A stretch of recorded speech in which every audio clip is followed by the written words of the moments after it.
A Rússia acabou de lançar mais um ataque maciço contra a Ucrânia. Ela lançou centenas de drones e dezenas de mísseis sobre a fronteira, atingindo cidades e vilarejos em várias regiões da Ucrânia, como Kiev, Kharkiv e Dnipro. É o mesmo tipo de situação que a Ucrânia tem sido forçada a enfrentar quase todas as noites há muitos meses. Ataques assim costumam causar muitas vítimas e destruição, deixando casas e prédios em ruínas. Mas a Ucrânia estava preparada para esse ataque, e sua resposta foi rápida e brutal, uma demonstração poderosa de até onde o país chegou. O ataque russo ocorreu durante a noite de 9 de outubro até as primeiras horas de 10 de outubro. Como já fizeram tantas vezes antes, as forças do Kremlin lançaram um gigantesco ataque aéreo contra a Ucrânia, utilizando quase 500 armas aéreas em um único ataque. Para ser mais preciso, o ataque envolveu uma mistura de mísseis balísticos e de cruzeiro, além de drones do tipo Shahed e outros drones de ataque. A Força Aérea Ucraniana registrou 497 ameaças aéreas, 465 drones de vários tipos e 32 mísseis. Para piorar, a Rússia atacou de múltiplas direções. Mísseis e drones foram enviados pelas fronteiras do Nordeste e até mesmo do Sul, entrando na Ucrânia. Das regiões russas de Kursk, Milarova, Shatalova, Orel, Shakhty e Primorska-Akhdarsk, 200 drones Shahid de fabricação iraniana lideraram o ataque, com enxames adicionais vindo logo atrás. As forças russas também dispararam 2 mísseis balísticos Kinsal de Lipetsk. Foram usados 14 mísseis balísticos Iskander-M, que atingem mais de 8.000 km por hora, 7 vezes a velocidade do som, 12 mísseis de cruzeiro Iskander-K e 4 mísseis guiados aéreos KH-5969.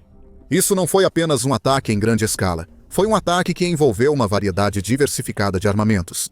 Isso tornou a situação mais difícil, pois nenhuma dessas armas segue os mesmos padrões ou comportamentos. São todas diferentes, únicas e requerem abordagens distintas para serem neutralizadas antes de atingirem seus alvos.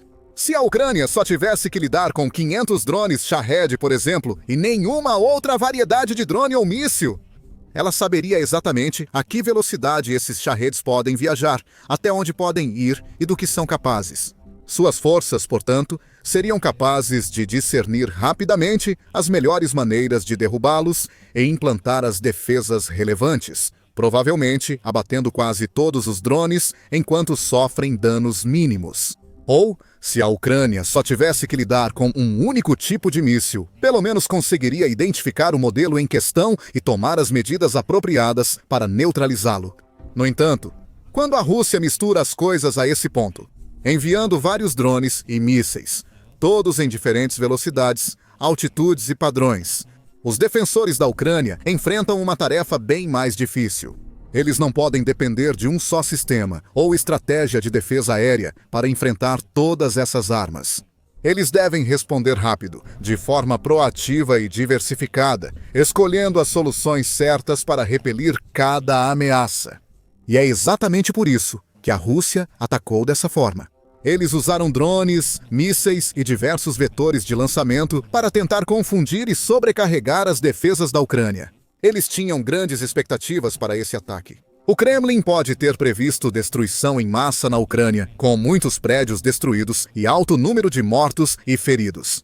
Também pode ter buscado informações sobre possíveis vulnerabilidades na defesa aérea ucraniana, úteis para ataques futuros. Nos dias e semanas seguintes, o Kremlin tinha motivos para estar confiante. Como já dito, ataques assim são notoriamente difíceis de lidar. Quase qualquer país teria grandes dificuldades para se defender de um ataque dessa magnitude. Inclui grandes potências militares, mesmo países que ostentam alguns dos maiores orçamentos de defesa do mundo. E os exércitos mais fortes ainda estão apenas dando os primeiros passos no mundo em rápida evolução da guerra com drones. Eles ainda não dominam as táticas e estratégias para resistir a ataques aéreos tão intensos e imprevisíveis. Isso ficou claro quando drones russos invadiram recentemente o espaço aéreo da Polônia. A Força Aérea da Polônia, apoiada pelos aliados da OTAN, enviou caças para derrubá-los. mas só conseguiram derrubar 4 drones, embora entre 19 e 23 tenham entrado na área. Se a Polônia ou outro país da OTAN enfrentasse centenas de drones e mísseis, essas táticas não bastariam. Mas a Ucrânia é diferente porque a Ucrânia já lida com esse tipo de coisa há muito tempo. Ela foi alvo de vários ataques de drones e mísseis como este. Apenas um mês atrás, ela teve que lidar com o maior ataque russo da guerra até agora, envolvendo mais de 800 drones, do tipo Shahed e 13 mísseis de cruzeiro e balísticos lançados contra Kiev e outras cidades na noite de 7 de setembro. No início do mês, outro ataque em massa ocorreu, com mais de 500 drones e 50 mísseis, atingindo várias regiões da Ucrânia, como Lviv, Ivano-Frankivsk, Zaporizhia, Chernigov, Kharkiv, Kherson, Sumy, Kirovohrad e Odessa. Esta é a trágica realidade da guerra hoje. A cada semana que passa, surgem novos relatos de ataques russos sem precedentes. Milhares de drones e centenas de mísseis invadiram o espaço aéreo ucraniano mensalmente em 2025. E esse nível de agressão intensa não deve parar ou diminuir tão cedo. Em 9 de outubro, os comandantes do Kremlin novamente ordenaram um grande ataque a várias cidades e vilas ucranianas. Devem apenas sentar, relaxar e ouvir. Enquanto chegavam relatos de ataques diretos, destruição de infraestrutura e dezenas, ou até centenas de civis ucranianos inocentes mortos ou feridos. Infelizmente para a Rússia e seu presidente, Vladimir Putin, o ataque definitivamente não saiu como eles esperavam, porque a Ucrânia tem mais experiência do que qualquer outro país ao sofrer ataques massivos de drones com impressionante regularidade. Ela também é melhor do que quase qualquer outro país do planeta quando se trata de combater esses ataques. E foi exatamente isso que aconteceu aqui. Apesar do alcance e da escala assustadores do ataque, a Rede Integrada de Defesa Aérea da Ucrânia, composta por unidades móveis de fogo, equipes de guerra eletrônica, aviação de caça e brigadas de mísseis terra-ar, respondeu rapidamente e com eficácia. Às 10 de outubro, as forças ucranianas já haviam neutralizado quase todas as ameaças aéreas. No total, eles derrubaram ou suprimiram 420 alvos, incluindo 405 drones inimigos e vários mísseis, entre eles um Kinshaw, 4 Iskander-M, 9 Iskander-K e um KDI-AD 5969.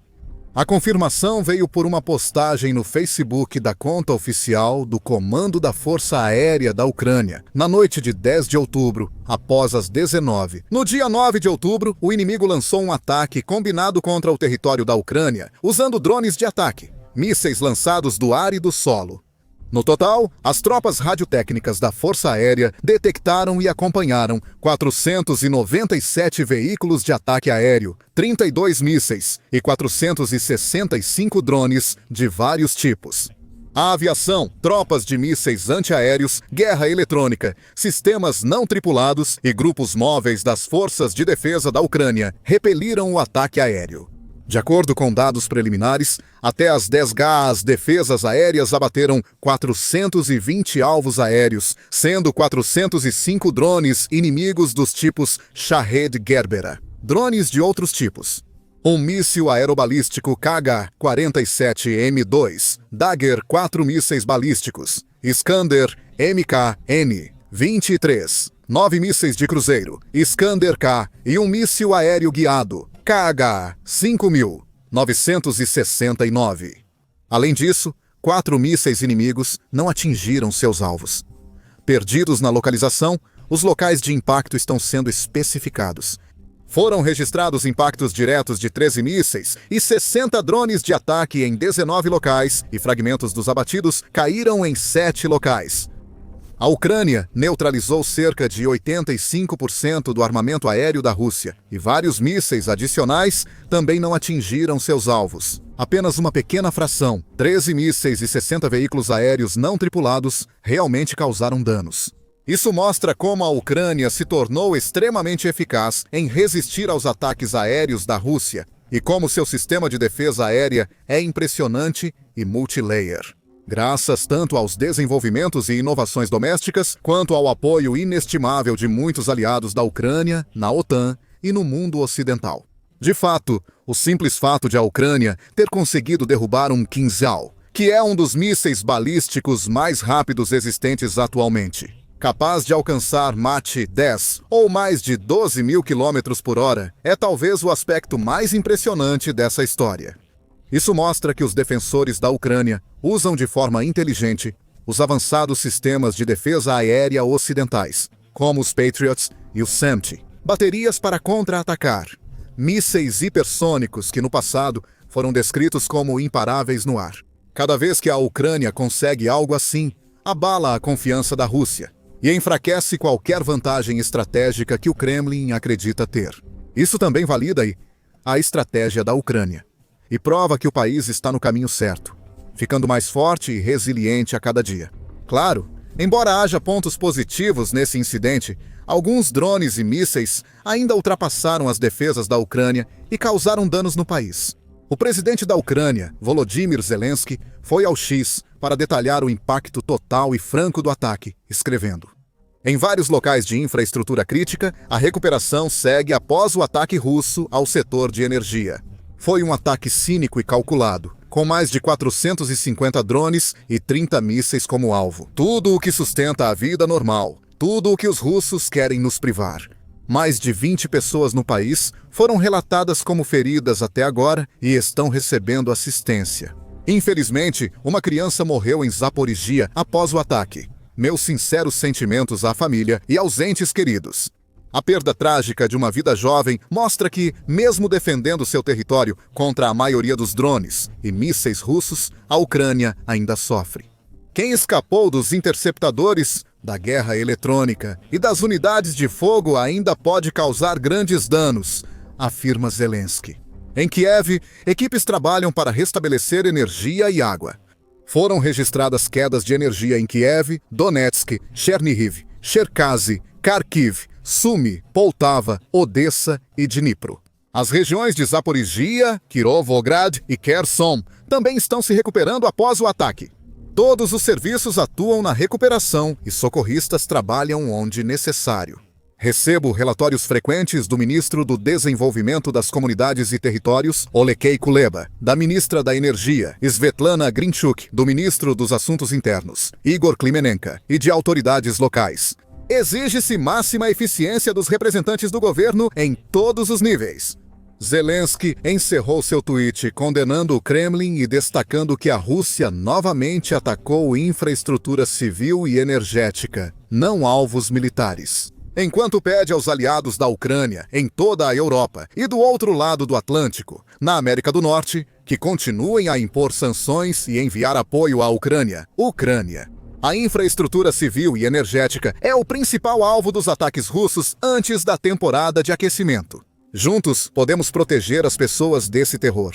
O que precisamos não é maquiagem, mas ação efetiva dos Estados Unidos da América, Europa e G7, com entrega de defesa aérea e sanções. Contamos com uma resposta a essa brutalidade do G20 e de todos aqueles que falam de paz em suas declarações, mas se abstêm de tomar medidas concretas. O mundo pode combater esses crimes, o que certamente reforçará a segurança global. Obrigado a todos pela ajuda. Não há dúvida de que a Ucrânia se beneficiará do apoio extra de seus aliados para resistir ao que a Rússia enviar nas próximas semanas e meses. No entanto, enquanto isso, este incidente mostra que Kiev está fazendo um trabalho notável ao defender seu território e afastar grande parte das ameaças do Kremlin. É preciso alto nível de defesas aéreas, tecnologia, estratégia e coordenação para abater centenas de drones e dezenas de mísseis em uma só noite. Foi exatamente isso que a Ucrânia fez em 9 de outubro e em várias outras ocasiões nas semanas e meses anteriores. Em 5 de outubro, a Rússia realizou outro ataque massivo, com cerca de 550 alvos aéreos, lançados de várias direções. O sistema de defesa aérea ucraniano conseguiu repelir com sucesso 478 alvos, incluindo 439 drones, Shahed Gerbera, um míssil Kinzhal, 32 mísseis de cruzeiro Iskander-K e também 6 mísseis de cruzeiro Kalibr. O mesmo tipo de história se repete regularmente. A Rússia lança centenas de drones contra a Ucrânia, que consegue derrubar quase todos, destruindo milhões ou bilhões de dólares em equipamentos militares russos. Infelizmente, ainda ocorrem perdas. E o povo ucraniano lamentou milhares de vítimas civis só neste ano. A situação não é estável nem sustentável. O fato de as forças armadas ucranianas impedirem mais de 80% das ameaças aéreas já é motivo de comemoração. Não basta salvar todas as vidas e preservar todos os prédios. Mas isso limita muito os danos que drones e mísseis do Kremlin podem causar. Vale destacar que a Ucrânia está cada vez melhor em derrubar grandes quantidades de drones russos e minimizando o número de vítimas e a quantidade de danos causados a cada novo ataque ao seu território. Enquanto a Rússia segue atacando infraestruturas civis como hospitais, casas e usinas, a Ucrânia responde com ataques ainda mais brutais e eficientes. De fato, apenas alguns dias após esse incidente, em 13 de outubro, drones ucranianos atingiram o maior depósito de petróleo russo na cidade costeira da Crimeia, Feodósia. Após o ataque, um grande incêndio começou e uma fonte do Serviço de Segurança da Ucrânia revelou a extensão dos danos. Falando ao Kiev Independent, drones atingiram pelo menos 5 tanques. Um grande incêndio ocorreu no depósito de petróleo. Vídeos de moradores compartilhados online mostraram claramente a situação, mostrando um incêndio enorme e nuvens espessas de fumaça preta subindo do depósito e preenchendo o céu sobre a cidade de Feodósia. Moradores disseram que o clarão do incêndio podia ser visto de longe, enquanto a fonte do Serviço de Segurança da Ucrânia afirmou que uma subestação elétrica próxima também havia sido danificada no ataque, junto com uma subestação separada na cidade interiorana de Simferopol. O Serviço de Segurança da Ucrânia segue reduzindo sistematicamente a capacidade militar, logística e econômica do inimigo de lutar contra a Ucrânia. O Ministério da Defesa da Rússia afirmou ter abatido mais de 100 drones ucranianos em regiões russas e territórios ocupados, sendo 40 sobre a Crimeia. Claramente, mais uma vez, os melhores esforços do Kremlin não foram suficientes para impedir o ataque a essa infraestrutura crítica de petróleo. Não é possível saber quanto petróleo foi consumido pelas chamas após o ataque. Sabe-se que a instalação é um local multifuncional usado para o transbordo de petróleo e derivados entre vagões ferroviários, navios e redes de transporte rodoviário. Armazena até 250 mil toneladas de combustível. Isso a torna uma peça vital na máquina de guerra do Kremlin, fornecendo o combustível necessário para abastecer desde jipes até tanques, aeronaves, geradores e muito mais. Relatórios apontam que, um dia após o ataque, a instalação seguia em chamas, com uma grande coluna de fumaça visível a quilômetros. Segundo a mídia local e o canal Vento da Crimeia no Telegram, fumaça tóxica cobre a cidade e pode ser vista de Stary Krym, a 25 quilômetros de distância. O cheiro alcança até 10 quilômetros do incêndio na Crimeia. Win também observou que mais de 800 pessoas foram evacuadas da área, revelando em postagens adicionais que 6 tanques de combustível estavam em chamas. E uma colossal coluna de fumaça, medindo aproximadamente 36 quilômetros de comprimento, estava se estendendo pela Crimeia em direção à península de Kerch, demonstrando o quão enorme o incêndio inicial deve ter sido. Este é mais um exemplo perfeito da clara diferença de táticas entre os dois lados. A Rússia ataca vários alvos na Ucrânia, apostando na força bruta para vencer a oposição e causar o máximo dano a qualquer pessoa ou edifício no caminho, incluindo civis e infraestruturas inocentes. Enquanto isso, a Ucrânia escolhe seus alvos de forma muito mais cuidadosa, eliminando um a um pontos-chave da infraestrutura de combustível da Rússia para mergulhar o país em um estado de caos. Seus ataques têm se mostrado dramaticamente mais eficazes do que os de seu inimigo. A Rússia vive uma crise de combustível inédita, com preços subindo até 50% ou mais em certas regiões. Vários postos de gasolina tiveram que fechar ou limitar a quantidade e tipos de combustível vendidos aos clientes. Os últimos ataques ao depósito de petróleo de Feodósia agravam a crise, deixando o Kremlin em situação ainda mais desesperadora. Saiba mais sobre esse incidente e como ele se encaixa na estratégia ucraniana de atacar infraestrutura energética em nosso vídeo recente. Ou veja este vídeo para conferir como os tanques T-90M da Rússia, tidos como invencíveis e modernos, duraram menos de um dia nos campos de batalha da Ucrânia. E por fim, não se esqueça de se inscrever no nosso canal também, para ficar informado e atualizado sobre todas as principais notícias e acontecimentos desta guerra e de outros conflitos militares importantes que estão ocorrendo ao redor do mundo.